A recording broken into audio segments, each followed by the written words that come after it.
Welcome to another 5 to Thrive. I'm Scott Kutcher, and today we're going to talk about the fear of innovation. And you're going, well, what do you mean a fear of innovation? What are you talking about, Scott? So there's a lot of us that say we love innovation, right? We love it. We got phones. We got all the different things. Oh, wow, this change. And then you start to get to the point where the changes are happening so rapidly that you just don't want to do anything. And there's a fear to it. There's a fear to that innovation. There's also a way that, we've always done it this way. And there's a fear to try anything different.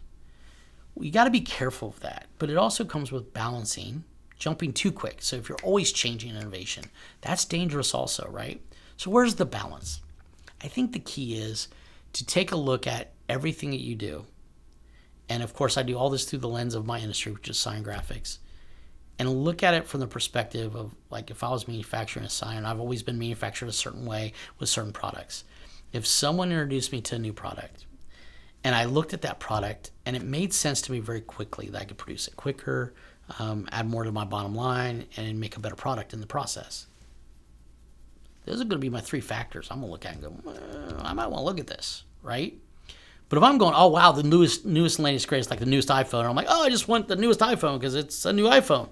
I'm not evaluating the camera that I'm going to use for this kind of content. I'm not evaluating all the things. I'm not looking at it as a tool or something that's going to help me accomplish something. I just want to have the latest and greatest.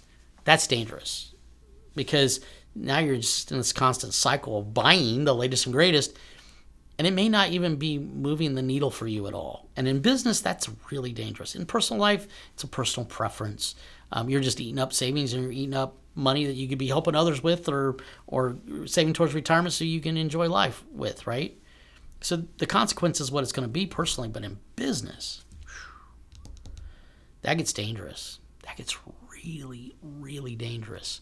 So come up with those 3 to 5 questions that you go, you know what? If it helps me go faster with less labor, like my industry, again, I'm going to use our example, with less labor, because that's an issue right now. And I'm able to produce a better product. It's just a really good, solid product, or just as good as of that product, but it allows me to go faster. And I can add more money to my bottom line margin at the end because I've saved on labor and I've saved on extra, equipment or extra things I have to do to use that product. Isn't it time to take a look at that innovation? But not only take a look at it, evaluate it. Work with companies that aren't just like, oh, you just need to buy this. No. Work with companies that go, okay, how are you producing? How are you doing this? How are you doing that? Someone that really cares about you answering those questions, whatever they may be, whether they're the same as mine or someone else or whatever you come up with. For you, it's very personal. I think those 3 are pretty good for our industry. So at that point, evaluate it. Excuse me. Now, on the flip side, guess what? If it's working, don't change it. If any of those don't answer in a positive manner, no reason to change. I mean, one of the companies I represent, they don't change their technology until there's a major innovation that's going to help the end user. They just keep trying to innovate, and when they have that breakthrough, that's when they talk about it. That's when they roll it out.